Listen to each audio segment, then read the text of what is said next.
पश्चिम भारत में भीषण गर्मी की स्थिति बनी हुई है और आईएमडी ने तत्काल भविष्य में कोई राहत नहीं मिलने की बात कही। तो वहीं मध्य प्रदेश में गर्मी के चलते लोगों का हाल बेहाल है। ये रिपोर्ट देखिए।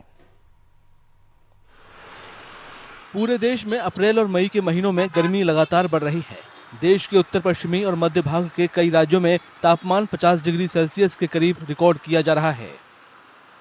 मौसम वैज्ञानिकों के मुताबिक भारत के कुछ इलाकों में उनकी लोकेशन और जलवायु की वजह से लू का असर ज्यादा होता है। इसमें राजस्थान, दिल्ली एनसीआर, हरियाणा, उत्तर प्रदेश, मध्य प्रदेश और चंडीगढ़ जैसे इलाके शामिल हैं। यहाँ सूखी गर्मी और कम बारिश की वजह से लू का खतरा रहता है।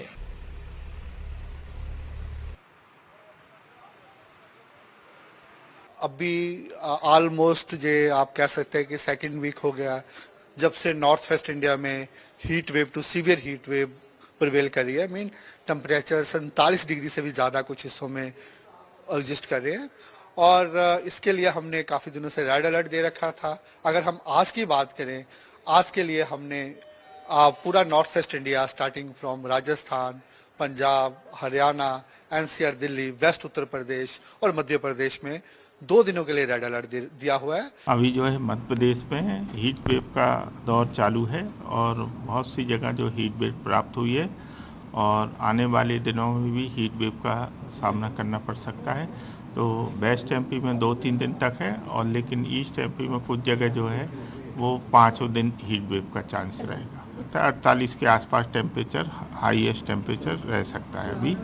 और जो उसकी वजह है कि एक राजस्थान पे साइक्लिक सर्कुलेशन बना हुआ है। इस बार जो प्लेन्स में है या देहरादून वगैरह में हम देख रहे हैं तो मई में भी और अप्रैल में भी रेनफॉल एक्टिविटी नहीं मिली है और टेम्परेचर थोड़ा जो है हायर साइड पे बिल्कुल रहे हैं। तो ये आप कह सकते हैं कि स्पेल है, जो स्पेल जो है जो टेम्परेचर है नॉर्मल से ऊपर रहे ना, वो चीज़ें इस बार ऐसा लगता है कि ज़्यादा रही होगी। जी, भीषण गर्मी की वजह से देश भर के अस्पतालों में लू और डिहाइड्रेशन वाले मरीजों की संख्या बढ़ रही है। अभी जैसे कि हम सबको पता है 3-4 दिन से बहुत ज़्यादा लू चल रही है, बहुत ज़्यादा गर्मी है, टेम्परेचर कम से कम 43-44 तक जा रहा है। तो उसमें सबसे ज़्यादा लू के लोग आ रहे हैं जिसमें उनको डिहाइड्रेशन बहुत ज़्यादा हो रहा है, उल्टी, चक्कर, कमज़ोरी, ये सबसे ज़्यादा देखने को मिल रहा है। अभी तक कितने पेशेंट आ गए इन 4 दिनों में, एक अंदाजन बताइए। अंदाजन तो मतलब बहुत सारे पेशेंट्स आ चुके हैं। अभी कम से कम आप मान के चले तो 500, 400, 500 करीब लोग जो है आ चुके हैं। क्लाइमेट रिसर्चरों और वैज्ञानिकों का कहना है कि ग्लोबल वार्मिंग और इंसानी गतिविधियों से ग्रीन हाउस गैसों की मात्रा बढ़ती है। इससे लू जैसी स्थिति बनती है।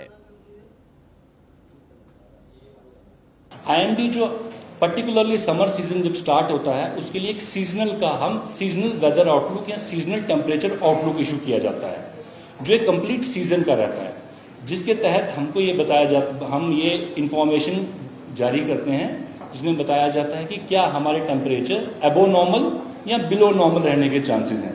उसी के साथ साथ हीट वेव की प्रोबेबिलिटी ज़्यादा होने की चांसेस हैं कि कम होने के चांसेस हैं।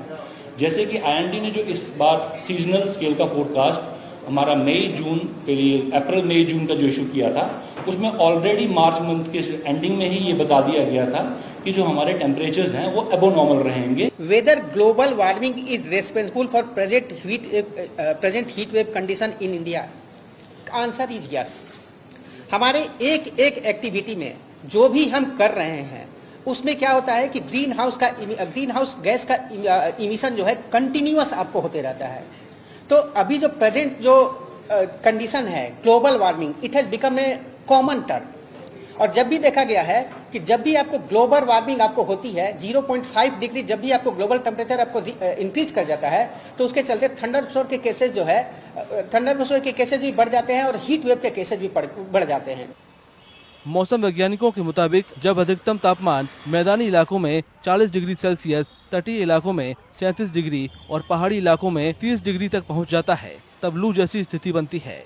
अभी पारा सामान्य से 6.4 डिग्री सेल्सियस ऊपर है। इससे खतरनाक लू जैसी स्थिति बन गई है। मौसम वैज्ञानिकों का मानना है कि मई में देश भर में लू वाले दिन ज्यादा होंगे।